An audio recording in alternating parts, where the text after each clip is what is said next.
नमस्कार, मैं हूँ राजवी व्यास। वीएनएम टीवी के बुलेटिन में आप सभी का स्वागत है। देश, दुनिया और शहर जिलों की खबरों से पहले आइए नजर डालते हैं वीएनएम हेडलाइंस पर। बंगाल में 135 किलोमीटर प्रति घंटे की रफ्तार से तूफान रेमल का लैंडफॉल, उखड़े पेड़ खंभे, 2 लोगों की मौत। राजकोट हादसे पर गुजरात हाईकोर्ट सख्त, बिना इजाजत चल रहे गेम जोन पर सख्त नाराजगी। कंबोडिया में भारतीय नागरिक को बंधक बनाने मामले की जांच, वडोदरा में एनआईए की छापेमारी। आखिरकार चक्रवात रेमल पश्चिम बंगाल और बांग्लादेश के तट पर टकरा गया है। खतरनाक चक्रवाती तूफान रेमल पश्चिम बंगाल के कैनिंग और बांग्लादेश के मोंगला में 135 किलोमीटर प्रति घंटे की रफ्तार से आया। लैंडफॉल 4 घंटे तक चला। इस दौरान तटीय इलाकों उत्तर और दक्षिण 24 परगना, पूर्वी मेदिनीपुर, दीघा, काकद्वीप, जयनगर, कोलकाता, हुगली और हावड़ा में 60 किलोमीटर प्रति घंटे की रफ्तार से हवाएं चली और बारिश हुई। तूफान से पश्चिम बंगाल के दक्षिणी तटीय इलाकों के 24 ब्लॉक और 79 वार्ड प्रभावित हुए। इन इलाकों के 15,000 घरों को नुकसान हुआ है। राजधानी कोलकाता में 100 से ज्यादा पेड़ और बिजली के खंभे उखड़ गए। सड़कों पर पानी भर गया। कोलकाता और सुंदरबन में 2 लोगों की मौत हो गई। कोलकाता के सुभाष चंद्र बोस एयरपोर्ट पर 21 घंटे बाद फ्लाइट सर्विस दोबारा शुरू हो गई है। तूफान से पहले रविवार को इसे बंद किया गया था। 394 फ्लाइट्स कैंसिल हुई थी। गुजरात में बार बार घट रही बड़ी दुर्घटनाओं पर गुजरात हाईकोर्ट ने सख्ती दिखाते हुए राजकोट नगरपालिका और गुजरात सरकार को जमकर फटकार लगाई है। राजकोट टीआरपी गेम जोन हादसे की सुनवाई करते हुए गुजरात हाईकोर्ट ने राजकोट महानगरपालिका प्रशासन को जमकर फटकार लगाई। कोर्ट ने इस पर कहा कि बच्चों समेत 28 लोगों की मौत के बाद आपको अब पता चल रहा है कि शहर में 2 गेमिंग जोन बिना परमिशन के चल रहे हैं। क्या आप अंधे हो गए हैं या फिर सो रहे हैं? राजकोट में गेमिंग सेंटर अनधिकृत परिसर में बनाया गया था और फायर सेफ्टी की एनओसी भी नहीं थी, और ये सब कुछ पिछले 4 साल से चल रहा था। अब हमें नगर प्रशासन और गुजरात सरकार पर बिल्कुल भरोसा नहीं रहा। कोर्ट ने यह भी कहा कि यह त्रासदी आंखें खोलने वाली है। सबसे दुखद बात यह है कि इसमें मासूम बच्चों की भी मौत हुई है। गुजरात हाईकोर्ट ने 26 मई 2024 को राजकोट टीआरपी गेम जोन हादसे पर एक्शन लेकर सुनवाई शुरू की थी। हाईकोर्ट ने रविवार को भी सुनवाई की। विशेष जज बीरेन वैष्णव और देवेंद्र देसाई की बेंच बैठी थी।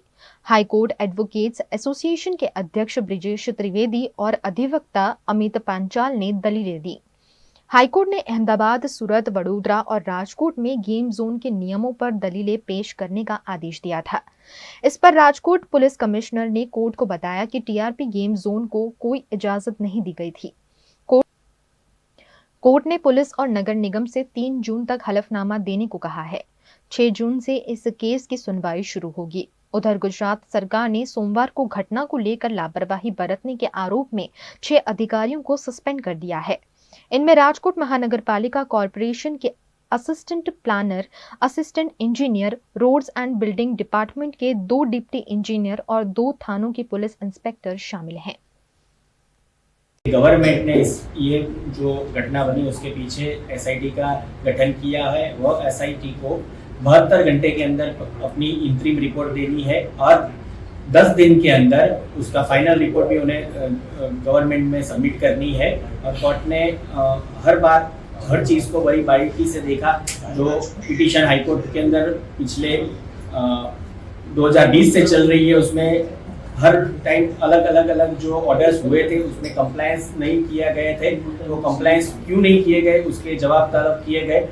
हर ये स्टेट के हर म्यूनिसिपल कॉर्पोरेशन और नगरपालिका के ऑफिसर्स को उसका एफिडेविट पे उनके रिपोर्ट रखने के लिए कहे हैं। वह 3 तारीख तक उन्हें एफिडेविट पे रखना है। और ये केस की आगे जो अगली तारीख है वह 6 जून मुकर्रर की गई। जो फोटोज में वायरल हुए उनकी बात हुई गई संज्ञान में। तो जैसे आर्ग्यूमेंट्स में हर चीज़ें ली जाती है, उसमें ऐसी बात की गई कि अगर जो ऑफिसर्स वह टाइम पे गए थे वहाँ पे, उन्होंने ठीक से ध्यान रखा होता और देखा होता कि अगर इनके पास लाइसेंस और वगैरह परमिशन है नहीं तो शायद उसी दिन ये परमिशन वगैरह मिल जाता या उनकी प्रोसीजर हो जाती, तो आज ये बच्चे बच जाते। नामदार हाईकोर्ट ने कल सुओ मोटो कोग्नाइजेंस रजिस्टर किया। in the context of the Rajkot tragedy for the TRP gaming zone, नामदार हाई कोर्ट को सरकार की तरफ से जाहिर किया गया कि the state is very very serious about it, बहुत संजीदगी से ये मामला देख रहे हैं. Immediately on the very same day in the few hours SIT constitute की गई है. SIT is headed by the DGIP, CID crimes, necessary officers of the fire department, officers of the R&B department. ADGP के senior officer, वरिष्ठ officer of CID crimes is heading it. 72 hours में interim report मांगा गया है. A detailed report within 10 days. नामदार court को बताया गया कि आज की तारीख में पूरे स्टेट में all gaming zones have been stopped. कोई भी गेमिंग जोन को परमिशन आगे चलने की नहीं मिलेगी जब तक necessary statutory obligations are fulfilled. नामदार हाई कोर्ट को ये भी बताया गया कि as soon as the report is received we will take necessary action. आज की तारीख में 7 सीनियर वरिष्ठ अधिकारियों को सस्पेंड किया गया है और आगे भी जो भी सीरियस मेजर्स और स्टेप्स लेने पड़ेंगे, we are committed to it. We will make sure that this meets its logical end. नामदार कोर्ट को ये भी बताया गया that there are statutory provisions which need to be followed. State is very committed. State का commitment 100% है कि fire NOC के बगैर कोई एस्टैब्लिशमेंट ना तो एस्टैब्लिश हो सकता है ना रेगुलराइज हो सकता है. ग्रूडा के अंतर्गत भी कोई रेगुलराइजेशन विदाउट फायर NOC नहीं हो पाता. विदेश में अच्छी नौकरी का झांसा देकर लोगों को फंसाने का एक और मामला उजागर हुआ है, जिसमें NIA की टीम ने वडोदरा में छापेमारी की. कंबोडिया में भारतीय नागरिक को बंधक बनाकर परेशान करने का मामला उजागर हुआ है, जिसमें देश के कई राज्यों के साथ साथ गुजरात के वडोदरा में भी नेशनल इन्वेस्टिगेशन एजेंसी की टीम ने छापेमारी की है. वडोदरा के सुभानपुरा में विश्वमोहिनी कॉम्प्लेक्स में UES की ऑफिस है, जहां से लोगों को विदेश नौकरी के लिए भेजा जाता था. इस मामले वडोदरा क्राइम ब्रांच और NIA की टीम ने मनीष हिंगू नामक शख्स को गिरफ्तार किया है. दिबांशु शाह नामक शख्स को नौकरी की लालच देकर वियतनाम भेजा गया था और वहां से कंबोडिया भेजकर 35 से ज्यादा दिनों तक बंधक बनाए रखने का ये मामला है, जिसमें शिकायतकर्ता ने आरोपी मनीष हिंगू को लोन लेकर 1.50 लाख रुपए फीस भी चुकाई है. ऐसे में मनीष हिंगू को गिरफ्तार कर वडोदरा क्राइम ब्रांच की ऑफिस पर ले जाकर मामले में पूछताछ की जा रही है. गुजरात के राजकोट में अग्निकांड के चलते कई पुलिस अधिकारियों को सस्पेंड कर उनसे पूछताछ की जा रही है. राजकोट TRP गेम जोन में अग्निकांड मामले अधिकारियों पर कार्रवाई की गई है. पुलिस इंस्पेक्टरों को सस्पेंड कर पूछताछ की जा रही है. राजकोट पुलिस के 2 सीनियर PI को सस्पेंड किया गया है, जिसमें तालुका पुलिस मथक के PI VR पटेल और यूनिवर्सिटी पुलिस थाने के PI NI राठौड़ की पूछताछ की जा रही है. पूछताछ के चलते राजकोट क्राइम ब्रांच के बाहर चुस्त पुलिस बंदोबस्त तैनात कर दिया गया है. SRP और हथियारधारी टीम को बंदोबस्त में तैनात कर दिया गया है और किसी को भी अंदर जाने के लिए मनाही कर दी गई है.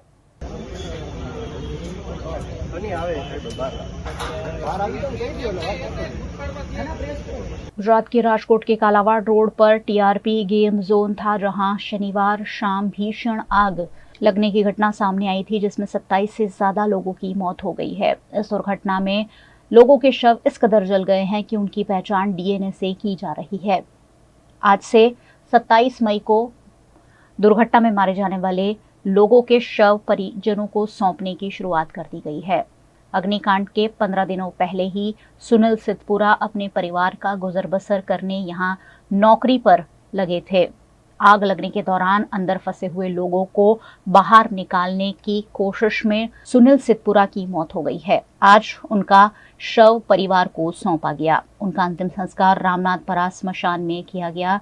इस मौके पर परिवार में आक्रोश और आक्रंद का माहौल देखने मिला. परिजनों ने रोते बिलखते हुए सुनील सिद्धपुरा को विदाई दी है.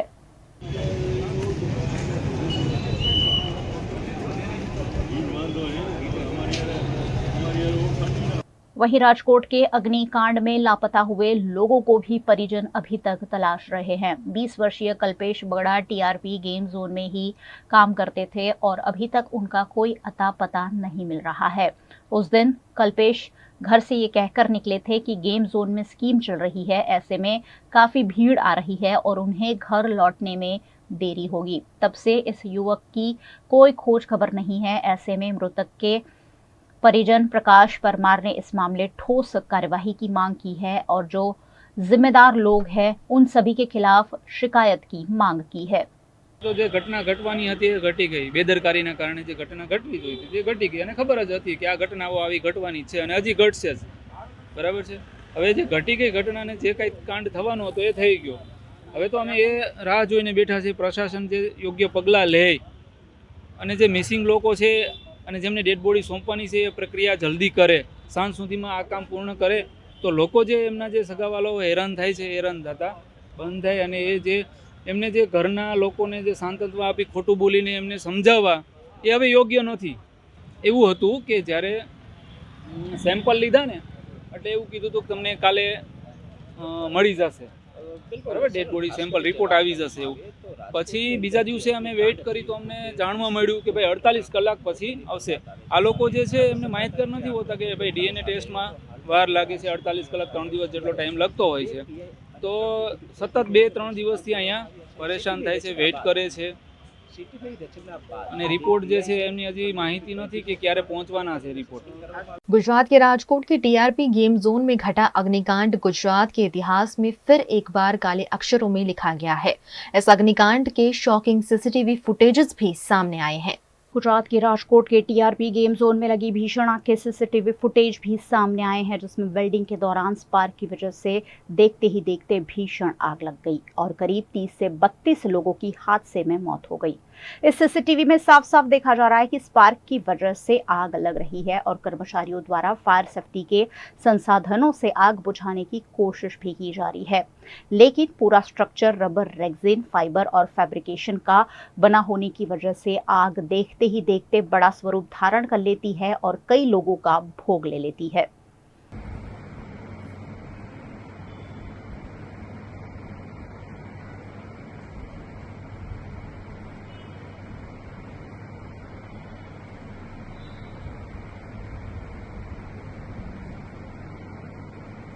वहीं इस गेम जोन की ऑफिस से बियर के टीन भी बरामद हुए हैं, जो साफ साफ दिखाते हैं कि बिना सेफ्टी के चल रहे इस गेम जोन में लोगों की जान खतरे में डालकर धड़ल्ले से शराब की पार्टियां यहां हो रही थी।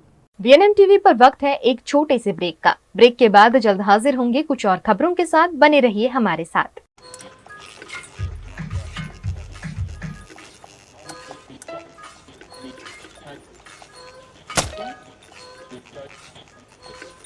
पंखा कम वोल्टेज में कम हवा, switch to RR signature BLDC fans जो दे फुल स्पीड कम वोल्टेज में। आरआर सिग्नेचर फैंस, आपके काम की बात। Welcome to Courtyard Palladium. 3 BHK large size apartments જ્યાં તમને મળશે grand living room with an amazing view, સાથે એક comfortable dining area, a perfect kitchen for your perfect family. Now 3 bedrooms નો પહેલો bedroom with an amazing balcony view. સાથે the second bedroom which is very comfortable, very cozy and has ample of sunlight. And now for the third and the master bedroom of this house. This is so amazing, so grand and so beautiful. Best વાત આ apartments ની એ છે કે અહીંયા તમને મળે છે walk through balcony. So now I'll see you in the living room. Let's go. This is amazing, right? Courtyard Palladium, 3 BHK large apartments near Earth Infinity in Bhaili. Don't forget to visit.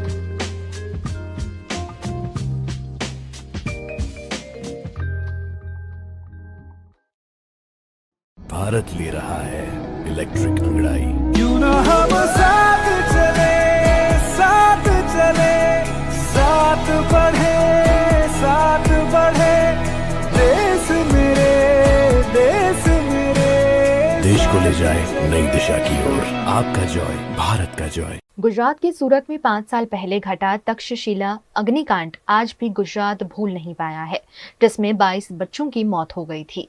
24 मई 2019 का वो दिन सूरत तो क्या पूरा गुजरात कभी नहीं भूल पाएगा जब तक्षशिला परिसर में पढ़ाई करने आए बच्चे आग की लपटों में घिर गए थे और अपनी जान बचाने के लिए बहुमंजिला इमारत से नीचे कूद पड़े थे। तक्षशिला अग्निकांड में 22 बच्चों की मौत हुई थी। उन बच्चों को आज तक गुजरात सरकार न्याय नहीं दे पाई है। राजकोट में घटी टीआरपी गेम जोन की घटना के बाद फिर एक बार तक्षशिला अग्निकांड में मारे गए 22 बच्चों के अभिभावक तक्षशिला परिसर में ही एकत्रित हुए और मृतकों को श्रद्धांजलि दी।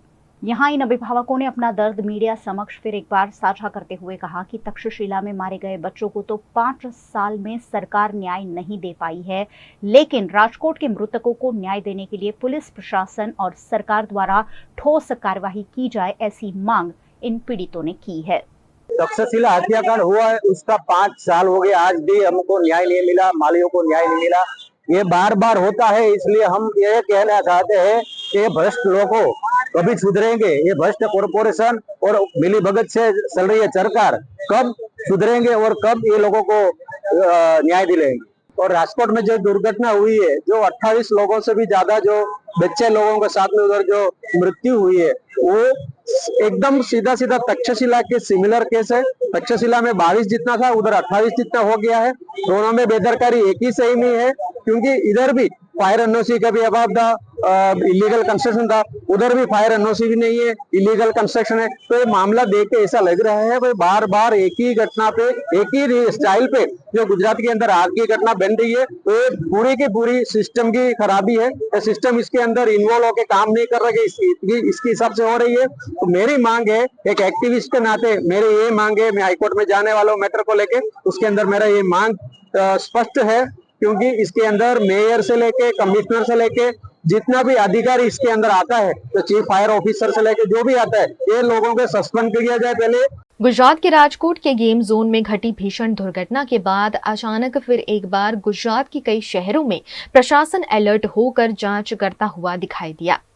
जब आग लगती है तभी कुआं खोदने की गुजरात सरकार और गुजरात सरकार के अधिकारियों की मंशा दिखाई पड़ती है।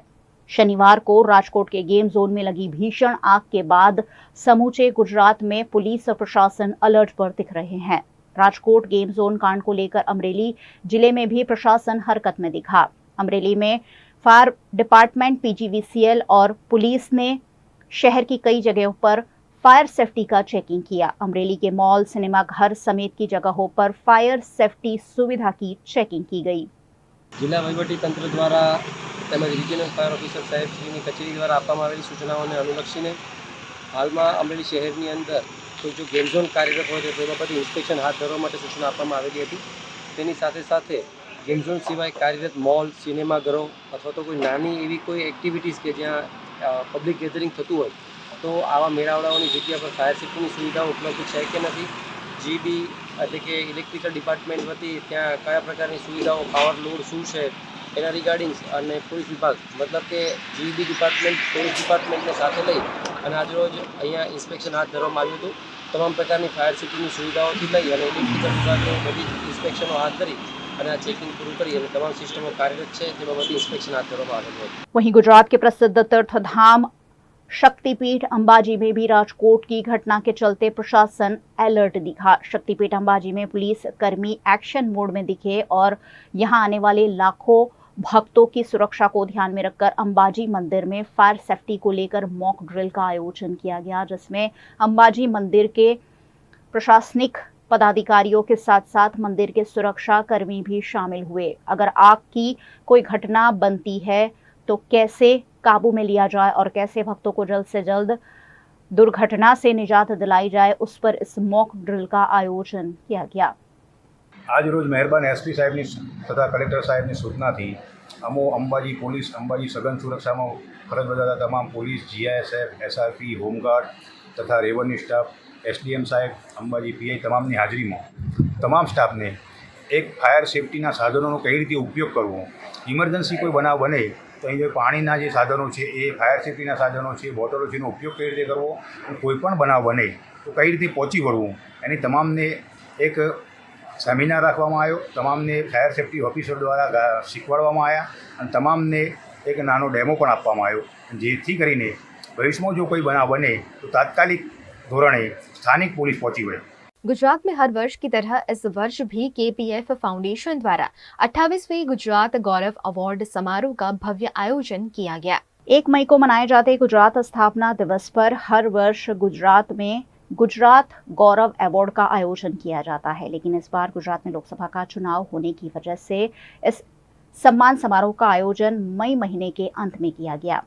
गौरव अवार्ड गुजरात के विभिन्न क्षेत्र के प्रसिद्ध लोगों को दिया जाता है। इस वर्ष भी 20 से ज्यादा लोगों को गुजरात गौरव अवार्ड दिया गया है, जिसमें पद्मश्री और पत्रकार विष्णु पंड्या, अभिनेत्री पूजा जोशी, योगेश भावसार, तबलावादक मुंजाल मेहता, लेखक भवेन कच्छी, समीर कक्कड़, देवांशी शाह, अस्मिता ठक्कर, रुपेश मकवाणा, RS पटेल, निसर्ग भट्ट, आशा मोदी, कांजी भालाड़ा, प्रेम शंकर पंड्या, हेमंत शाह और गुजराती फिल्मों के अभिनेता हितू कनोडिया को दिया गया। गुजरात के अहमदाबाद में आयोजित गुजरात गौरव पुरस्कार सम्मान समारोह में अहमदाबाद की मेयर प्रतिभा जैन, लेखक उदय माहुरकर, प्रमुख शिवानंद आश्रम के परमानंद सरस्वती महाराज, हाईकोर्ट के सेवानिवृत्त जज BN कारिया, वाडेलाल आइसक्रीम के मैनेजिंग डायरेक्टर राजेश गांधी, जोरावर सिंह जाधव समेत के अग्रणी उपस्थित रहे। आज मुझे गुजरात गौरव रत्न अवार्ड मिला है। बहुत ही आभारी हूँ उन लोगों के लिए जिन्होंने मुझे ये अवार्ड दिया है। I am extremely grateful. इतने सारे दिग्गज कलाकारों के बीच में मुझे ये अवार्ड मिला है, इतने बड़े मंच पे अवार्ड मिला है। जब भी एक एक्टर को इतना बड़ा अवार्ड मिलता है तो बहुत बड़ा मोटिवेशन होता है उनके लिए कि आगे जाके और अच्छा काम कर सके और लोगों को एंटरटेन कर सके थ्रू मेरी फिल्में और मेरी वेब सीरीज़। आज मुझे जो अवार्ड मिला है उससे मुझे बहुत गर्व हो रहा है और मुझे बहुत ही अच्छा लग रहा है कि मुझे इतना प्रतिष्ठित अवार्ड से मुझे सम्मानित किया गया है। उसके लिए बहुत सारा थैंक यू। अभी भी काफ़ी कुछ संघर्ष करना बाकी है। काफ़ी संघर्ष के बाद ये प्राप्त हुआ और उसकी खुशी एक अलग ही है। Indian council of social welfare, knowledge plus foundations અને NRI પેરેન્ટ એસોસિએશન્સના સંયુક્ત ઉપક્રમે અમેરિકાના ઉપક્રમે થઈ છે। ગુજરાતના વ્યક્તિઓનું અભિવાદન કરવા માટે માટીનું જો ઋણ હોય, એક માટીની માતૃભાષાનું અને એનું એક ઋણ હોય છે, ઋણ અદા કરવા માટેનો આ આખો કાર્યક્રમ છે।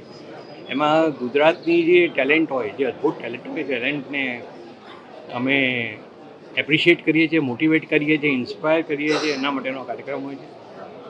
લાઈફ એટ 108 નામની બુકનું રિલીઝ થઈ રહ્યું છે।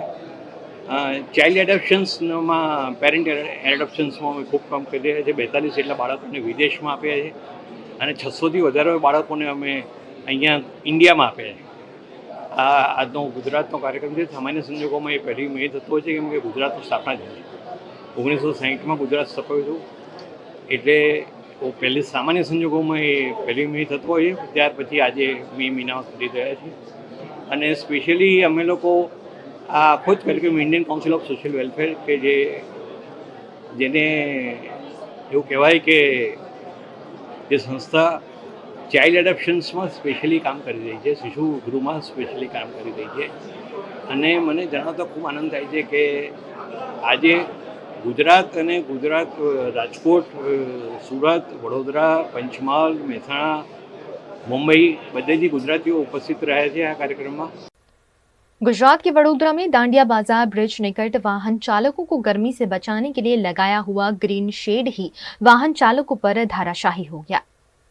वडोदरा में इन दिनों भीषण गर्मी पड़ रही है। ऐसे में वाहन चालकों को गर्मी से बचने के लिए वडोदरा के कुछ ट्रैफिक सिग्नल पर लोहे के एंगल लगाकर ग्रीन शेड लगाया गया है। बीती रात डांडिया बाजार ब्रिज निकट रविवार दोपहर को ही बनाया गया शेड अचानक धाराशाही हो गया। दरअसल यहां से एक बस गुजर रही थी और बस का कैरियर ग्रीन शेड में फंस गया और ग्रीन शेड वाहन चालकों पर ही गिर पड़ा। ऐसे में यहां अफरा तफरी मच गई। इस दुर्घटना में एक वाहन चालक को पैर में चोट भी पहुंची है।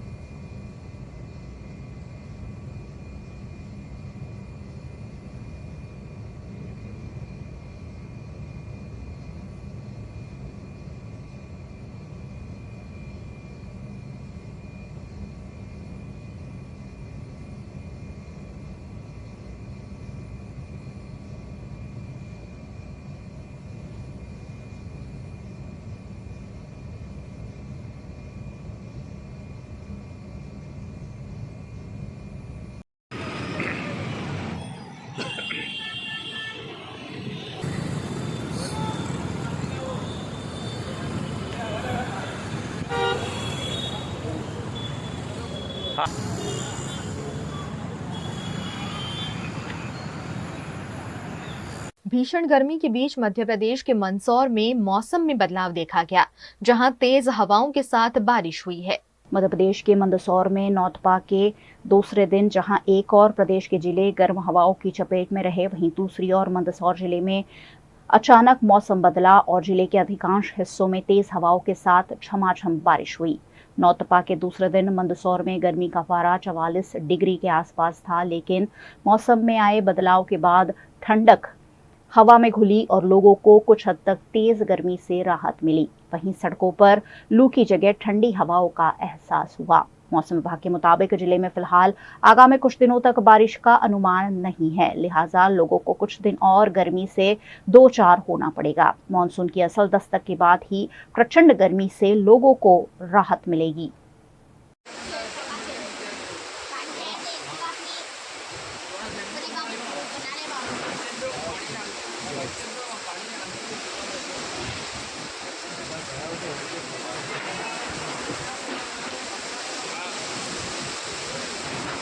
VNM टीवी पर वक्त है एक छोटे से ब्रेक का। ब्रेक के बाद जल्द हाजिर होंगे कुछ और खबरों के साथ, बने रहिए हमारे साथ। Part of the RR Global Conglomerate with a presence in over 50 countries. RR Kabel is a leading Indian wires and cables brand, a wide range offering excellent quality and trustworthiness. RR also has a wide range of lighting solutions. Choose from several options that can light up your home or office. Presenting appliances from RR, increasing the style quotient of your home. Delivering convenience every day. RR fans, lighting solutions, air coolers, water heaters, irons and more. When it comes to trust, quality and convenience, ask for home appliances from RR Kabel, your one-stop electric goods solutions provider.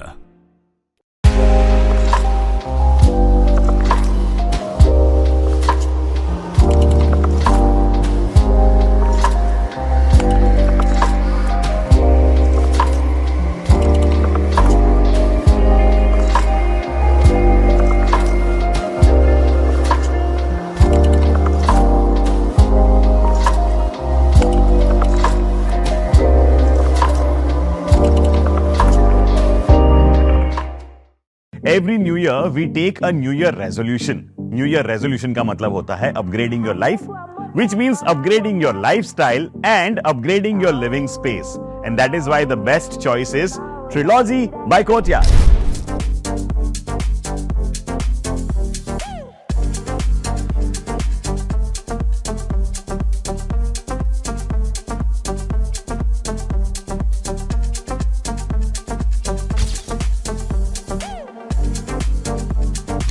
Trilogy by Courtyard. Finest architecture, world-class amenities and a great space to live. Come check it out. 31 मई को release होने वाली Gujarati film झमकुड़ी के कलाकार वडोदरा में हनुराम परिवार के मेहमान बने। वडोदरा के चकली सर्कल पर हनुराम का आउटलेट है, जहां झमकुड़ी फिल्म के कलाकारों से मिलने के लिए विशेष मीट एंड ग्रीट कार्यक्रम का आयोजन हनुराम द्वारा किया गया। इस मौके पर फिल्म के कलाकार विराज खेलानी और ओजस रावल ने उपस्थित रहकर गुजराती फिल्म को प्रमोट करने पर जोर दिया। नमस्कार वडोदरा, हूँ છું ઓજસ રાવલ। ખૂબ આનંદ થઈ રહ્યો છે પુનઃ એકવાર મીડિયા પરિવારને વાત કરીને। એક ભૂતપૂર્વ પત્રકાર તરીકે મને જ્યારે જ્યારે આવવાનો મોકો મળે છે, પછી સ્ટેન્ડઅપ કોમેડી હોય, ચલચિત્રો હોય, સિરિયલો હોય કે મારા નાટકના શો હોય, વડોદરા હૈયે વસે છે, વસ્તુ તું અને કાયમ વસ્તુ રહેશે। અને એવો જ એક પુનઃ સુવર્ણ અવસર મળ્યો છે એક આવનારી અમારી ચલચિત્ર જેનું નામ છે જમકુડી। એ ફિલ્મની ટીમ અને એ ફિલ્મની ટીમ આજે અહીંયા આવી પહોંચી છે વડોદરામાં। ફિલ્મ વસો અને ગોંડલમાં શૂટ થયેલી, જેનું ટ્રેલર બહાર આવ્યું ત્યારે ખૂબ બધો સરસ પ્રતિસાદ એને મળ્યો। સંગીતમાં વાત કરીએ તો એવા સંગીતમય નિર્માત્રી છે અમારા, જે અભિનેત્રી પણ છે અને ગાયિકા પણ છે, માનસી પારેખ એટલે કે માનસી પાર્થિવ ગોહિલ।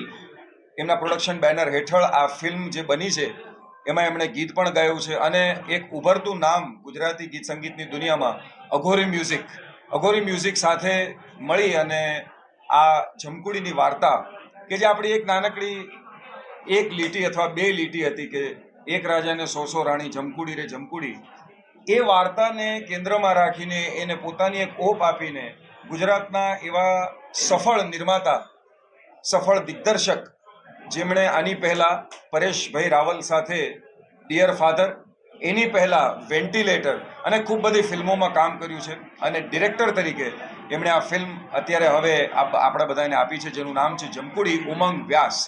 ઉમંગ વ્યાસ આ ફિલ્મના નિર્માતા, નિર્દેશક, ડિરેક્ટર છે, અને એમનું એક વિઝન હતું, એમનું એક એવું સપનું હતું કે એક એવી હોરર કોમેડી કે જેમાં રોમાંચ અને હાસ્ય આ બંનેનો એક સુમેળ થાય, એક સરસ સમન્વય થાય.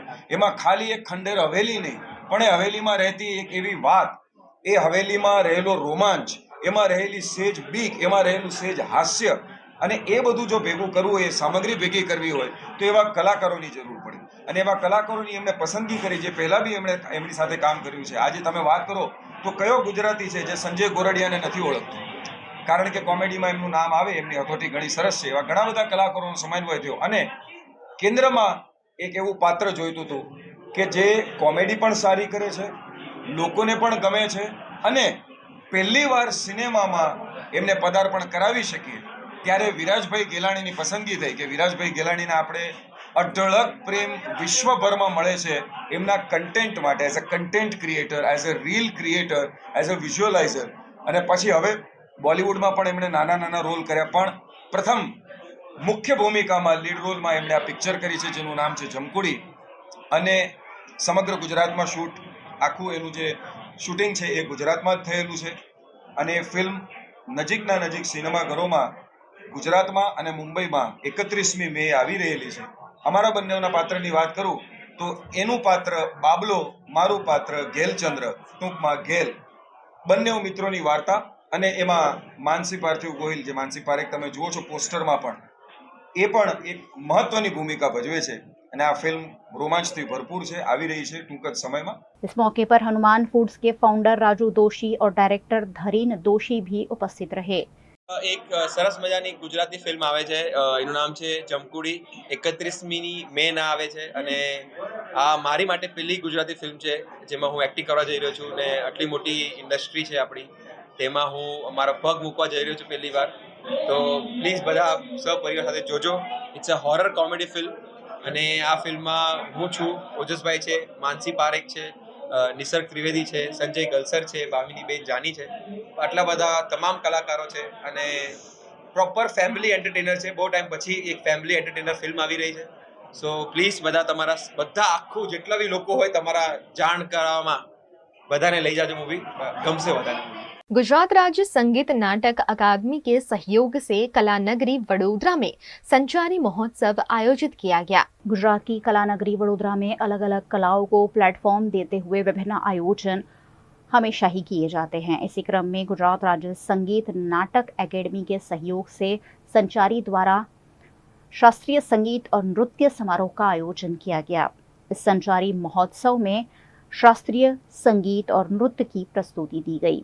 मांडवी रोड पर कल्याण जी हवेली कल्याण प्रसाद में आयोजित इस कार्यक्रम में कई कलाकारों ने अपनी प्रस्तुतियां दी. वही अतिथि विशेष के रूप में भी कई कलाकार शामिल हुए. संचारी नृत्य संस्था की संचालक निधि भरी भक्ति द्वारा ये समूचा आयोजन किया गया. कार्यक्रम नृत्य और शास्त्रीय नृत्य और गायन का कार्यक्रम है. इसका नाम है संचारी महोत्सव, जो वडोदरा शहर में आयोजित किया गया है. इसके आयोजक है संचारी संस्था, जिसकी संचालक निधि हरिभक्ति है, जो मैं संचालन करती हूँ. और उसके अंतर्गत इसके अंतर्गत क्लासिकल डांस और क्लासिकल म्यूज़िक के प्रेजेंटेशंस डांसर्स करेंगे. मध्य प्रदेश के मंदसौर में 7वें चरण का मतदान और 4 जून को होने वाली मतगणना की तैयारी की जा रही है. मध्य प्रदेश के मंदसौर में लोकसभा चुनाव के आखिरी और 7वें चरण में भी मतदान होना है, जिसकी तैयारियां प्रशासन द्वारा की जा रही है. साथ ही 4 जून को होने वाली मतगणना की भी तैयारी की जा रही है. मंदसौर में मतगणना के मौके पर एक बार फिर अनूठा प्रयोग होने जा रहा है. यहाँ के संसदीय क्षेत्र में पिंक काउंटिंग की जाएगी. यानी वोटों की गिनती का जिम्मा पूरी तरह से महिलाएं संभालेंगी। ईवीएम से लेकर डाक मत पत्रों तक की काउंटिंग की ड्यूटी में रिजर्व स्टाफ समेत 400 महिलाओं के नाम तय किए जा चुके हैं। साथ ही महिला कर्मचारियों को प्रशिक्षण भी दिया जा रहा है। देश के बड़े चुनाव में महिलाओं को मिली बड़ी जिम्मेदारी से महिला कर्मचारियों में भी खुशी का माहौल है। वहीं यहाँ के जिला कलेक्टर दिलीप कुमार यादव ने भी इस नए प्रयोग के लिए सुचारू व्यवस्था सुनिश्चित की है। विधानसभा टाइम में हमने ट्राई किया था कि महिलाओं को पिंक काउंटिंग कराई जाए और काफी सक्सेसफुल भी रहा था। महिलाओं ने काफी जो ऑफिसर्स ने और सभी एम्प्लॉयज ने काफी अच्छा काम भी किया था उसमें, तो एक्सपीरियंस है उन सभी के पास में, सभी उत्सुक भी हैं। तो मैक्सिमम हम ट्राई करेंगे कि महिलाएं हों, बट हाँ एक कंस्टेंट हमारा ज़रूर है कि अब की बार टेबल्स ज़्यादा है। हमारे 14 की जगह हमने 20 टेबल ली है, तो बेसिकली उससे काउंटिंग थोड़ी सी फास्ट भी होगी एंड देन राउंड्स कम होंगे सभी विधानसभाओं में। तो ट्राई कर रहे हैं कि हम जितना फास्ट हो सके उतना उस दिन कराएं। वो ट्रेनिंग के राउंड्स भी हमने बढ़ाए हैं ताकि हैंड्स ऑन भी प्रॉपर किया जा सके। और ट्रेनिंग जैसा मैंने बताया, पोस्टल बैलेट की अलग ट्रेनिंग होती है, ईवीएम की अलग काउंटिंग की ट्रेनिंग होती है, ईटीपीबीएस की अलग होती है। अराउंड एम्प्लॉइज जो रहेंगे वो रहेंगे 400 के आसपास हमारे काउंटिंग में रहेंगे, जो काउंटिंग सुपरवाइजर है, माइक्रो ऑब्जर्वर है, काउंटिंग असिस्टेंट है। देन जो मशीन्स को लाते हैं स्ट्रॉन्ग रूम से लेके काउंटिंग रूम तक वो रहते हैं अराउंड 15-20 सभी विधानसभा में वो रहते हैं। फोर्स रहती है, एआरओज रहते हैं, टेक्निकल टीम रहती है, मीडिया रहता है। तो प्रॉपर 1000 से ऊपर एम्प्लॉयज उस दिन इन्वॉल्व रहते हैं उस पूरी प्रोसेस में, और सभी का अच्छा अरेंजमेंट किया गया है। गर्मियों को देखते हुए गर्मी के लिए कूलर वगैरह की व्यवस्था कराई गई है, पानी पीने की प्रॉपर व्यवस्थाएं कराई गई है। तो एक अच्छा सा माहौल रहेगा और अच्छे तरीके से हम कराएंगे। गुजरात के बनासकांठा के सोई गांव में गुजरात बीएसएफ द्वारा आयोजित किए जाते बूट कैंप अंतर्गत 5वां कैंप आयोजित किया गया। सीमांत मुख्यालय गुजरात और क्षेत्रीय मुख्यालय गांधीनगर के दिशा निर्देश अंतर्गत सीमा सुरक्षा बल दांतीवाड़ा द्वारा आपस सीमा चौकी सुई गांव में प्रधानमंत्री नरेंद्र मोदी द्वारा चलाए जा रहे वाइब्रेंट विलेज प्रोग्राम अंतर्गत 3 दिन का एडवेंचर बूट कैंप आयोजित किया गया, जिसमें राष्ट्रीय रक्षा यूनिवर्सिटी लावड़ गांधीनगर के 20 छात्रों ने शिरकत करते हुए उत्साह के साथ हिस्सा लिया, जिसमें उन्हें सीमा सुरक्षा बल द्वारा रहन सहन के बंदोबस्त की व्यवस्था के साथ साथ शारीरिक प्रशिक्षण, ऑब्स्टिकल कोर्स, मानचित्र अभ्यास, रूट मार्च, सीमा दर्शन नडाबैठ का भ्रमण और अन्य साहसिक गतिविधियों और कलात्मक कौशल के साथ खेल, पक्षी संरक्षित क्षेत्र का भ्रमण, स्थानीय दर्शनीय स्थलों का अनुभव करवाया गया। इस एडवेंचर बूट कैंप में प्रतिभागियों को सांस्कृतिक कार्यक्रम जैसी अन्य गतिविधियों के माध्यम से व्यापक और गहन अनुभव भी प्रदान किए गए। Next, I would like to thank the BSF for hosting such a 3 days visit boot camp, specially designed for the youths of India to understand all the working of BSF and the paramilitary forces, how they work, they do their exercises and various performance. We inculcated all the values that have been taught to us from the boot camp. We just got the info of the guns, the daily routine, how they practice, what are the visions, the motto, and as the motto stands of the BSF, Suraksha motto stands duty until death. Everyone has imbibed the same into their system. All of the students will gain many much information from this boot camp, and this boot camp was very helpful for each and every student. boot camp ની અંદર કઈ રીતે BSF ના જવાનો રહે છે, કઈ રીતે એ લોકોની ટ્રેનિંગ થાય છે, પ્લસ આ જે ભર નાળામાં એ લોકો કઈ રીતે સીમામાં જે બોર્ડર પર જે રીતે સિક્યુરિટી કરી રહ્યા છે, કે એમની જે ચેલેન્જીસ છે તે બધા અમને ફેસ કરે 3 દિવસની અંદર, 2 દિવસની અંદર, અને એ લોકોની વેપન ટ્રેનિંગ જોઈએ અમે લોકોએ, કઈ રીતે એ લોકો ટ્રેનિંગ લેતા હોય છે, એ લોકોનું ડેલી શેડ્યુલ કેવું હોય છે, એ લોકો એમની જીવનચર્યા કેવી છે, એ લોકો એમનું શેડ્યુલ સવારથી લઈને રાતના 10 વાગ્યા સુધી, 12 વાગ્યા સુધી એ લોકોની ડ્યુટી કઈ રીતની હોય છે, એ બધું અમે શીખે। आज जो हमने 24 मई से 26 मई तक जो बूट कैंप का आयोजन किया, ऑफ स्पेस सुईगाम 123वीं वाहिनी सीमा सुरक्षा बल के अंदर अपने फ्रंटियर हेडक्वार्टर के दिशा निर्देश के ऊपर ये 3 दिवसीय जो बूट कैंप था, ये 5वां बूट कैंप हमारी वाहिनी ने ऑर्गेनाइज़ किया यहाँ पे सुईगाम के अंदर। इसके अंदर राष्ट्रीय रक्षा यूनिवर्सिटी अहमदाबाद से 20 स्टूडेंट्स ने इसमें भाग लिया। ये हमारे माननीय प्रधानमंत्री जी की जो उनका जो विजन था उसके अंतर्गत जो है ये प्रोग्राम चल रहा है, जिसके अंदर वाइब्रेंट विलेजेस और जो यूथ को हमने सुरक्षा एजेंसियों के साथ और बॉर्डर के साथ जोड़ना है, उसी के तहत ये प्रोग्राम चल रहा है। इस प्रोग्राम के अंदर हमने विभिन्न गतिविधियां और बॉर्डर के ऊपर जो बॉर्डरमैन है वो कैसे ड्यूटी करते हैं और बॉर्डरमैन की डेली रूटीन क्या है उसके बारे में इनको अवगत कराया, और साथ ही साथ इनको जो हमने जो है फिजिकल फिटनेस के बारे में अवेयरनेस दी, साथ ही साथ इनको हमने जो है ऑब्स्टिकल कोर्स करवाया, यूएसी अनआर्म्ड कॉम्बैट के बारे में कुछ लेसन्स दिए, साथ ही मैप रीडिंग उसके बारे में इनको जानकारी दी। गुजरात के विजापुर में सामाजिक संगठन द्वारा महिलाओं के लिए स्तन कैंसर और गर्भाशय के कैंसर की जांच और निदान का निशुल्क कैंप आयोजित किया गया। अहमदाबाद के गुजरात कैंसर रिसर्च इंस्टीट्यूट प्रायोजित giants people's foundation zone 1 giants Vijapur Sahiyar द्वारा स्वर्गीय शेठ अश्विन नटवरलाल शाह के जन्मदिन के मौके पर पल्लवी शाह के सौजन्य से 35 साल से ऊपर की महिलाओं के लिए विशेष कैंप आयोजित किया गया, जिसमें गर्भाशय का कैंसर, स्तन कैंसर के लिए मैमोग्राफी, सोनोग्राफी द्वारा निशुल्क जांच और निदान कैंप आयोजित किया गया। विजापुर में आयोजित इस कैंप का 150 जितनी महिलाओं ने लाभ लेते हुए निशुल्क इलाज करवाया।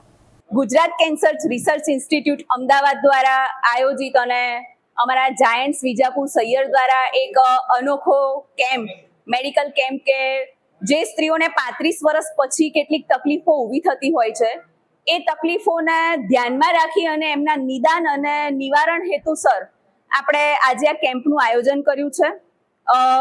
સ્તન કેન્સર અને ગર્ભાશયના મુખના કેન્સરના ઘણા બધા કેસીસ અત્યારે હાલ આપણે જે જંક ફૂડ ખાઈ રહ્યા છીએ અને એના સિવાયની ઘણી બધી જે પ્રોબ્લેમેટિક ઇસ્યુ છે એના કારણે થઈ અને આ પ્રોબ્લેમ થતા હોય છે, તો એ પ્રોબ્લેમને નિવારવા હેતુ ગુજરાત કેન્સર રિસર્ચ ઇન્સ્ટિટ્યૂટ તરફથી 10 ડોક્ટરોની ટીમ અહીંયા આવી છે અને અંદાજિત 130 જેટલી મહિલાઓ આજે આ કેમ્પનો લાભ લઈ રહી છે। गुजरात के राजकोट अग्निकांड मामले पूर्व मेयर प्रदीप डव का बयान सामने आया है, जिसमें उन्होंने इस मामले में उनकी कोई भूमिका नहीं होने की बात कही है। राजकोट अग्निकांड मामले में राजकोट के पूर्व मेयर प्रदीप डव का नाम भी आ रहा था। इस मामले आईएएस अधिकारी प्रदीप डव ने एक पत्रकार परिषद में अपना पक्ष रखा है। तो प्रथम तो आज एक घटना बनी है, दुखद घटना है। રાજકોટના પૂર્વ મેયર તરીકે અને રાજકોટના નાગરિક તરીકે પણ મારે આ પરિવાર સાથે સાંત્વના હોય, શહેરના બાળકો છે જે મૃત્યુ પામ્યા છે, જે ઈજાગ્રસ્ત છે, મૃત્યુ પામ્યા છે એને શ્રદ્ધાંજલિ અર્પણ કરું છું। શક્તિભાઈ આજે જે બાબતમાં કર્યું અને ખાસ કરીને મારો જે ફોટો એમને એવું કહ્યું કે આ જે બનાવ બન્યો એમાં મારો આ ફોટો છે। સૌ પ્રથમ આ બાબતે હું ધ્યાને એ મૂકવા માંગુ છું, આ જે ઘટના બની ત્યાં જ આ કાર્યક્રમ નહોતો। મારો જે ફોટો છે એ અંદાજે 1.5-2 વર્ષ પહેલા ઓટો એક્સપો એમના આયોજકો, એ પણ આ ટીઆરપી ના આયોજકો નહીં પણ અન્ય ઓટો પાર્ટ્સનું જેમણે ઓટો એક્સપો કર્યો હતો એમાં આઉટ સ્ટેટના અને રાજકોટના ઓટો ઉદ્યોગ સાથે સંકળાયેલા વ્યાપારીઓ અને એમની સાથે જોડાયેલા લોકો કે રાજકોટ ઓટો એક્સપોના માટે થઈને આયોજન કર્યું હતું। એ પોર્શન જે આ ઘટના બન્યું હતું એમના આગળનો જે ભાગ છે ત્યાં આ ઓટો એક્સપોનું આયોજન થયેલું હતું ને એ ઓટો એક્સપોમાં આ રાજકોટના ઓટો એક્સપોના જે સ્ટોલ હતા એ સ્ટોલની મેં ત્યારે વિઝિટ કરી હતી। આ વિઝિટને રાજકોટના મેયર તરીકે જ્યારે હું જવાબદારીમાં હતો એ વખતે મને આમંત્રણ મળ્યું હતું અને એ આમંત્રણને એક રાજકોટના ઉદ્યોગ જગતના એક ડેવલપમેન્ટ માટે થઈને હું આ આમંત્રણનો સ્વીકારીને હું ત્યાં ગયો હતો। પણ આ બાબતને આ ઘટના સાથે કે આ જગ્યા સાથે કે આ આયોજકો સાથે કે એમની સાથેના સંબંધો સાથે જોડવા એ હું રાજનીતિમાં આ બાબતને દુઃખદ ગણું છું। કારણ કે સ્વાભાવિક છે આ જે ઘટના બની છે એ ખૂબ જ અત્યંત દુઃખદ છે। એમની સાથે જે કોઈ જોડાયેલા જે કસૂરવાન છે એમની સાથે પગલાં લેવા જોઈએ એ પણ બાબત સાથે હું ચોક્કસ માનું છું। પરંતુ રાજનૈતિક રીતે અન્ય કોઈ પાર્ટીને જોડવા અથવા કોઈ વ્યક્તિને જોડવા, કારણ કે ક્યાંક એવું પણ બન્યું છે કે જે વ્યક્તિ એમના આયોજક નહોતા કે એમના ઓનર નહોતા, એ ઓનરને પણ કદાચ કોઈ અન્ય વ્યક્તિ તરીકે બનાવી આપેલા હતા। તો એક મારી આ બાબતમાં ખાસ ખુલાસો કરવા માંગુ છું કે આ ઓટો એક્સપો એ પણ આ જ્યાં બનાવ બન્યો એમના આગળના ભાગમાં કે એમની માલિકીમાં અન્ય કોઈને ભાડે આપતા હોય છે, એ ભાડે આપતા એમાં અન્ય સ્ટોરો હતા એ આયોજકોનું આમંત્રણ સ્વીકારીને હું ત્યાં ગયો હતો. આ જે કોઈ ઘટનાના એટલે કે જે ટીઆરપી જે છે એમના આયોજકો સાથે મેં ક્યારે ટેલિફોનિક વાત પણ નથી કરેલી. એ આયોજનો સાથે મારે ક્યાંય સંબંધો પણ નથી. આજે એ સાથે મારે જો સંબંધો હોય તો હું જ્યારે ગયો ત્યારથી લઈને આજ દિન સુધીમાં મારો એક ફોટો છે એ મને એ સ્થળ ઉપરનો બતાવી આપે. સાથે જ મારો કોઈ જ ટેલિફોનિક કનેક્શન હોય, મારી એમની સાથે કોઈ સંબંધો હોય તો મારી કોલ ડિટેલ કઢાવવાની પણ હું છૂટ આપું છું કે મેં એમની સાથે કોઈ બાબતમાં ક્યારે પણ વાત કરી હોય. આ બનાવ ખૂબ જ દુઃખદ છે. જ્યારે આવી આજે રાજકોટના આ બાબત બની હોય ત્યારે આજે બાળકો જે ગુમાવ્યા છે, જે માતા પિતાએ જે દુઃખ લીધેલું છે, ત્યારે આ બાબતને રાજકીય વળાંક ન આપવો જોઈએ. સાથે જ મુખ્યમંત્રી સાહેબ અને માનનીય ગૃહમંત્રી શ્રીએ પણ આ ઘટનાની ગંભીરતા લઈને તાત્કાલિક રાજકોટ મુલાકાત કરી એમના પરિવારને મળી અને જે કોઈ કસૂરવાન છે એ કસૂરવાન ઉપર પણ પગલાં લેવા છે માનનીય मुख्यमंत्री साहिबे પણ છે એ સૂચવેલું હતું. राजकोट गेम जोन की दुर्घटना के बाद गुजरात के अलग अलग शहरों में प्रशासन हरकत में दिख रहा है। गुजरात के महसाणा में भी राजकोट गेम जोन दुर्घटना के बाद प्रशासन एक्शन में दिख रहा है। महसाणा के अधिक उप जिला कलेक्टर द्वारा प्रांत अधिकारी को गेम जोन में जांच के आदेश दिए गए थे, जिसके बाद महसाणा के पांचोट में गेम जोन में जांच के आदेश दिए गए, जिसके तहत प्रांत अधिकारी ने गेम जोन बंद करवाया है। सुरक्षा मामले योग्य जांच के बाद ही गेम जोन शुरू करने की अनुमति दी जाएगी। હજી સમીક્ષા શરૂ થઈ છે. સમીક્ષા બાદ અમને ખબર પડશે કે ક્ષતિઓ છે કે નહીં. માનનીય કલેક્ટર સાહેબે પોતાના હુકમમાં જે શરતોનું પાલન કરવાનું એજન્સીને કહ્યું છે તેનું પાલન થાય છે કે નહીં તેની સમીક્ષા કરવામાં આવશે. સ્ટ્રક્ચરલી આ સ્ટ્રક્ચર રહ્યું એ કેટલું ફિટ છે તેનું સમીક્ષા કરવામાં આવશે. ફાયર અને ઇમરજન્સી સેવાઓ માટે ફિટ છે કે નહીં તેની સમીક્ષા રાજ્ય કક્ષાથી જે ટીમ આવી છે તે કરશે. કાયદો व्यवस्था ने ट्रैफिक की समीक्षा एग्जीक्यूटिव मैजिस्ट्रेट और पीएसआई श्री करશે. गुजरात के अरवली जिले में भी कुछ ऐसे ही माहौल दिख रहे हैं, जहां बिना लाइसेंस के चल रहे बिजनेस पर लाल आंख की गई है। मोडासा के काबोला निकट एक्वालैंड वाटर पार्क है, जिसे सीज कर दिया गया है। जिला कलेक्टर के आदेश के बाद प्रशासन ने कार्यवाही करते हुए वाटर पार्क बंद कर दिया है। आज एक्वालैंड वाटर पार्क में हम लोग माननीय कलेक्टर मैडम के जो आदेश के अनुसार इसको सीजिंग की प्रोसेस के लिए आए हुए हैं। सीजिंग की प्रोसेस हम लोग इसलिए कर रहे हैं कि इन्होंने इनका जो लाइसेंस की अवधि थी वो समाप्त हो गई है और इन्होंने कलेक्टर ऑफिस में रिन्यू के लिए अर्जी की हुई है, किंतु सारी परमिशन पूरी नहीं होने के कारण मैडम ने इसके सीजर के लिए आदेश किया है और हम लोग यहाँ पे जब उपस्थित हुए तो ये चालू पाया गया और हमने सभी लोगों को यहाँ से निकाल के और इसको सीजिंग की प्रोसेस शुरू कर दी है और थोड़ी देर में इसको सीज करके हम लोग यहाँ से जाने वाले। तपती गर्मी से जूझ रहे गुजरात राज्य के नागरिकों को गर्मी से आंशिक राहत देने का अनुमान मौसम विभाग के वैज्ञानिक अभिमन्यु चौहान ने जताया है। आने वाले हफ्ते की बात करें तो गुजरात में मुख्य तौर पर वेदर ड्राई बना रहेगा। साथ ही साथ हम बात करें पिछले 24 घंटों में कैसा रहा मौसम गुजरात में, तो मुख्य तौर पे पिछले 24 घंटों में जो है किसी भी तरीके की रेनफॉल दर्ज नहीं की गई। साथ ही साथ अधिकतम तापमान जो अहमदाबाद में दर्ज किया गया 43.2 डिग्री सेल्सियस तथा गांधीनगर में 43 डिग्री सेल्सियस दर्ज किया गया। साथ ही साथ ये तापमान जो है पिछले 24 घंटों में फॉलिंग टेंडेंसी में रहा है और आगे आने हफ्ते में भी जो है अधिकतम तापमान जो है अपने नो लार्ज चेंज में बना रहेगा विद फॉलिंग टेंडेंसी। 1-2 डिग्री की गिरावट जो है अधिकतर हिस्सों में देखने को हमें मिल सकती है। नॉर्थ गुजरात की कुछ हिस्सों में जो है तापमान जो है 2-3 दिन तक नो लार्ज चेंज में मेंटेन करेगा, जैसा 24 घंटों में रहा उसी तरीके से वो 43 डिग्री 44 डिग्री के आसपास मेंटेन कर सकते हैं। बाकी जगहों पे तापमान 1-2 डिग्री और गिरेगा अगले 5 दिनों के लिए। साथ ही बात करें कोस्टल एरियाज में जो है अगले 5 दिनों के लिए हॉट एंड ह्यूमिड वेदर बना रहेगा, जिससे डिस्कम्फर्ट देखने को मिलेगा कोस्टल एरिया में, सभी गुजरात और सौराष्ट्र के कोस्टल एरियाज में। साथ ही साथ हम बात करें रेनफॉल की, सो अगले 5 दिनों के लिए जो है रेनफॉल के किसी भी तरीके की कोई भी अभी आसार देखने नहीं मिल रहे हैं। मोस्टली वेदर ड्राई बना रहेगा। अगले 3 दिनों के लिए जो है strong wind, surface wind condition बनी रहेगी गुजरात के नॉर्दर्न हिस्से में तथा सौराष्ट्र कच्छ के नदर्न पार्ट में। मुख्य तौर पे जो हवाएं जो है 25 से 30 किलोमीटर पर आवर की स्पीड से जो है फोरकास्ट की गई है अगले 3 दिनों के लिए।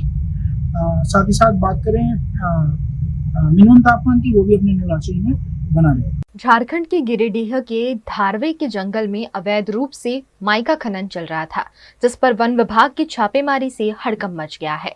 झारखंड के गिरिडीह के गांवा वन विभाग टीम ने गांवा थाना क्षेत्र के धरवे के जंगल में आधा दर्जन से अधिक खदानों में छापेमारी अभियान चलाया। इस अभियान में भारी मात्रा में डेटोनेटर, जिलेटिन, माइका और खनन के लिए उपयोग किए जाने वाले उपकरणों को जब्त किया गया। इधर इस कार्रवाई से माइका माफियाओं में हड़कंप मचा हुआ है।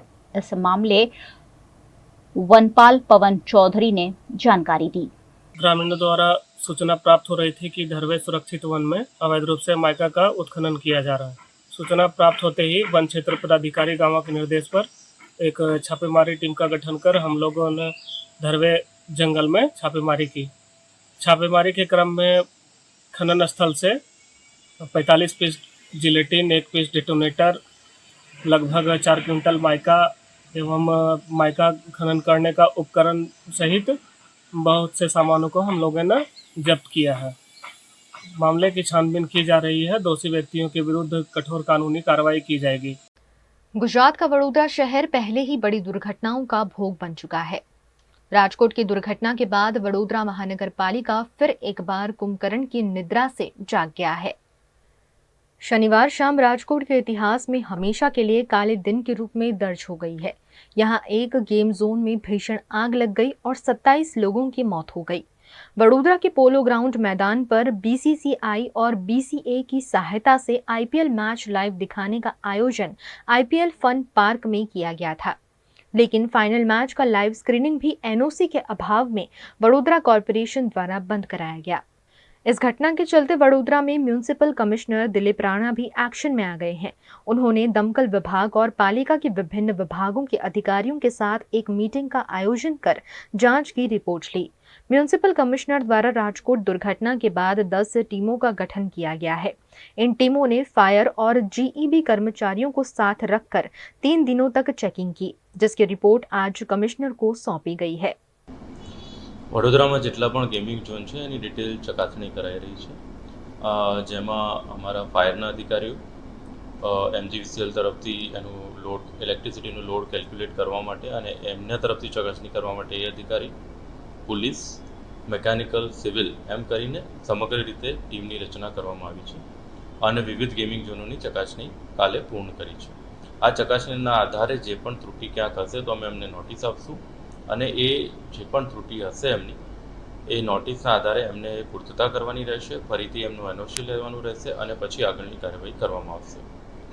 આ ઉપરાંત હમણાં 9 મે અને 9 મેના રોજ ફન બ્લાસ્ટમાં અમે ઇન્સ્પેક્શન કરેલું અને એમાં ત્રુટિઓ જણાઈ આવતા એમને અમે 9 મે બંધ કરાયું અને જોડે જોડે સર્કસ પણ થોડા દિવસ પહેલાં, 3 દિવસ પહેલાં બંધ કરાયેલું છે। આ ઉપરાંત આતાબી વંડરલેન્ડ પણ ચાલે છે, એ પણ લગભગ 3-4 મહિનાથી એ પણ બંધ છે। એટલે સમગ્ર રીતે જે ગેમિંગ ઝોન છે એની ચકાસણી કરવામાં આવી રહી છે અને જે પણ એમની ત્રુટિ હોય એની પૂર્તતા કરવા માટે અમે સૂચના જે મેં કીધું છે આપ કહો છો સીલ કરવાની બાબત, તો ફન બ્લાસ્ટ જે ચાલુ થવાનું હતું એમણે 1-2 દિવસ ચાલુ કર્યું હતું પણ એમાં ત્રુટિ જણાતા અમે ઇમિડિયેટલી 9 મેના રોજ જ બંધ કરાવી દીધેલું। એ જ રીતે સર્કસ પણ ચાલતું હતું, એ પણ બંધ કરાવી દીધું છે। એ પણ આ ઘટના બની એની પહેલાં બંધ કરાવેલું છે। આ ઘટના પછી જે પ્રિકોશનરી ભાગરૂપે જેટલા પણ ગેમિંગ ઝોન છે એની ચકાસણી ચાલુ છે અને બધી રીતે મેં પહેલાં પણ કીધું પ્રમાણે બધી જ રીતે electricity, load, civil, mechanical, fire બધા પોઈન્ટ ઓફ વ્યૂ તેની ચકાસણી ચાલુ છે અને કોઈ પણ ક્ષતિ હશે તો એમને નોટિસ આપી એ પૂર્તતા કરવામાં આવશે અને ત્યાં સુધી એ સદંતર બંધ રહેશે। 21वीं सदी में भी प्रेम संबंधों के चलते खुदकुशी किए जाने का सिलसिला कायम है। एक ऐसी ही घटना गुजरात के वडोदरा के सावली से सामने आई है। गुजरात के सावली के पोईचा से गुजरने वाली महिसागर नदी के ब्रिज से कूदकर एक युवक ने खुदकुशी कर ली है। सावली के निवासी अजय पाटनवाड़िया ने खुदकुशी करने से पहले इंस्टाग्राम पर अपनी सुसाइड नोट भी पोस्ट की थी। दरअसल प्रेम संबंध के चक्कर में ये खुदकुशी की गई होने की जानकारी सामने आई है। दरअसल मृतक अजय और नेहा काफी वक्त से एक दूसरे को प्रेम करते थे और दोनों ने रजिस्टर मैरिज भी कर ली थी, लेकिन परिजनों द्वारा नेहा को नहीं अपनाए जाने पर अजय ने महिसागर नदी में छलांग लगा दी। घटना की जानकारी पाकर सावली पुलिस मौके पर पहुंची और वडोदरा फायर ब्रिगेड की सहायता से नदी में लापता हुए अजय को ढूंढने की कोशिश की। एक कहावत है कि दिया तले अंधेरा, कुछ ऐसा ही कच्छ के गांधीधाम नगर पालिका में उजागर हो रहा है, जहां खुद के ही कार्यालय में फायर सेफ्टी के संसाधन एक्सपायरी हुए पड़े हैं। गुजरात में दुर्घटनाओं का दौर लगातार चलता जा रहा है और निर्दोष नागरिक भोग बनते जा रहे हैं, लेकिन गुजरात सरकार या अलग अलग शहरों की नगरपालिका अपनी नींद उड़ाने के लिए तैयार नहीं है। इसी बीच कच्छ की गांधीधाम से एक मामला सामने आया है, जहां नगरपालिका की घोर लापरवाही उजागर हुई है, जिसके ऊपर पूरे शहर की सुरक्षा की जिम्मेदारी है। उस नगरपालिका कार्यालय में अग्निशमन के संसाधन एक्सपायरी हो गए हैं। हाल ही में राजकोट में इतनी बड़ी दुर्घटना के बाद जगह जगह फायर सेफ्टी को लेकर जांच हो रही है। इसी बीच गांधीधाम में नगरपालिका के अग्निशमन संसाधन एक्सपायरी होने की खबर सामने आने पर विपक्ष नेता समीप जोशी ने सवाल उठाए हैं। જ્યાં સુધી ગાંધીધામ નગરપાલિકાનો વહીવટ આખોએ કથળી ગયેલો વહીવટ છે, ફાયર બ્રિગેડની જ્યાં સુધી વાત હોય તો ફાયર બ્રિગેડની અંદર રાજ્ય સરકાર દ્વારા કોઈ નાની એવી જગ્યામાં જવા માટે બુલેટની વ્યવસ્થા આપવામાં આવી હતી અને બુલેટની અંદર નાની એવી સાંકડી જગ્યામાં પણ બુલેટ જઈ શકે અને ફાયર ફાઇટિંગની વ્યવસ્થાઓ એના થ્રુ આપણે ફાયર અટકાવી શકીએ। આજની તારીખમાં આ બુલેટ ક્યાં છે, કઈ હાલતમાં છે, એનું પણ કોઈ ઠેકાણું નથી। ગાંધીધામ નગરપાલિકાની અંદર માત્ર પહેલા માળે જો આગ લાગે તો માત્ર એક જ સીડી છે, ત્યાંથી ઉતરવાની કે અન્ય કોઈ એક્ઝિસ્ટ જેને કહેવાય કે ઇમરજન્સી એક્ઝિસ્ટની કોઈ પણ વ્યવસ્થા છે નહીં નગરપાલિકાના ખુદની અંદર। ગાંધીધામ નગરપાલિકાની અંદર આપે જેમ કહ્યું કે જે પણ એમણે બોટલ્સ રાખવામાં ત્યાં આવેલા છે ફાયર ફાઇટિંગને બુઝાવવા, ફાયર લાગે ને એને બુઝાવવા માટેના, એ પણ બધા એક્સપાયરી ડેટના લાગેલા છે। આજે એની એક્સપાયરી ડેટ છે। ચીફ ઓફિસર અત્યારે હાલમાં છે નહીં, મોટાભાગનો સ્ટાફ ટ્રેનિંગ લેવા માટે ગયેલો છે। આજે ગાંધીધામ નગરપાલિકા નહીં, મામલતદાર કચેરી હોય કે કોઈ પણ જાહેર જગ્યા હોય કે કોર્ટ હોય, ક્યાંય પણ ફાયર ફાઇટિંગની સુવિધાઓની બાબતમાં સદંતર નિષ્કાળજી રાખવામાં આવી છે। જ્યાં પણ પબ્લિક મોટા ભાગે ભેગી થતી હોય છે એ તમામ જગ્યાઓની હાલત અત્યંત કફોડી છે અને તે માટેની કોઈ પણ સુવિધાઓ ઊભી કરવામાં આવી નથી, ન તો એ બાબતે જાગૃત છે। નગરપાલિકા માત્ર ને માત્ર કાગળ ઉપર પોતાનો દેખાવો કરી રહી છે અને માત્ર એવું દેખાડી રહી છે। ગેમ ઝોન માત્ર બંધ કરી દેવાથી પૂર્ણ નહીં થાય, પરંતુ એવી જ રીતે કેટલીય બહુમાળીઓ બિલ્ડિંગો કે જેઓ જર્જરિત છે, પડવાની હાલતમાં છે, કોઈ દુર્ઘટના ઘટે એવી પરિસ્થિતિ છે, માત્ર નોટિસ આપી અને નગરપાલિકાએ સંતોષ માની લીધો છે। ખરેખર તંત્ર સમગ્ર કચ્છનું જિલ્લાનું તંત્ર આ બેદરકારી બાબતે સજાગ બને અને લોકોની જાન અને માલનું નુકસાન ન થાય એની સત્વરે કાળજી લે, એ જ मांगनी है। वीएनएम टीवी की खबरें अब आप YouTube, Facebook, Instagram के अलावा OTT प्लेटफॉर्म पर भी लाइव देख सकते हैं। डेली हंट, जियो टीवी, वोडाफोन टीवी और जियो फाइबर पर 498 नंबर के चैनल पर भी 24 घंटे वीएनएम टीवी आपके लिए उपलब्ध है। देखते रहिए वीएनएम टीवी। नमस्कार।